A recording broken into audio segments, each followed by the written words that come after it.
Hey, Adirondack Club athletes and parents, it's Colin bringing you your Coach's Corner. This week we're going to talk about the difference between bodybuilding and performance training.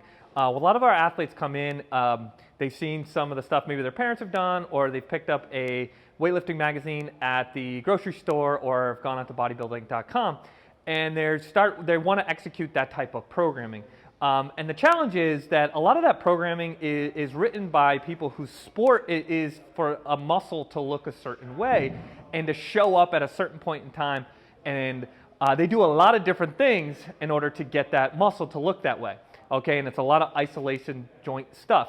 When we're looking at the athlete, we need the athlete to move in coordinated patterns. We've got all these different slings through our body that transfer force from our feet to our hand. We do not work in isolation. Your brain doesn't necessarily know what the bicep muscle is. It just is looking for flexion, all right?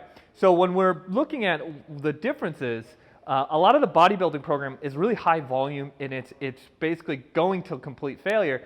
And when you look at what bodybuilders do, a lot of them are using certain supplements. Some are legal, and many of them are illegal for them to withstand that type of volume and training to grow those muscles. So our athletes are looking at potentially a training model that is completely designed for somebody who is using supplements in a different state of their life to show up on a stage and look a certain way, not necessarily perform a certain way. And that's the big difference.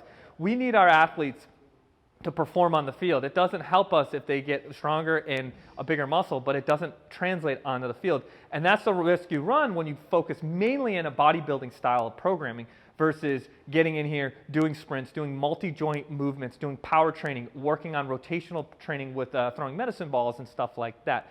And obviously we've talked about a ton in the past is sprinting. You got to get out there and sprint and change direction because those are the forces your body are going to go through on the field. And if you're not training for that and you've just been doing knee extensions on maybe a machine to really work the quad muscle, that may not translate. It may look great, but looking great and playing great are definitely two different pieces. Now, is there time for bodybuilding? For sure.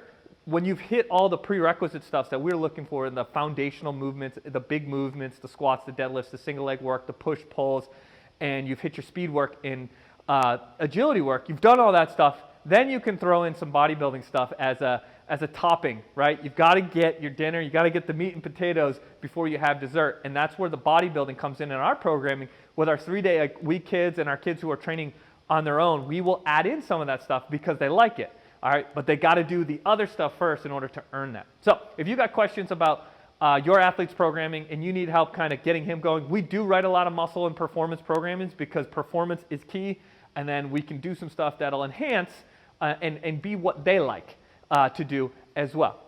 So I hope this was helpful and beneficial for you and your athlete. If you got topics, don't hesitate to reach out. We love doing this, and we hope that it helps you with your athletes. So we look forward to seeing you soon.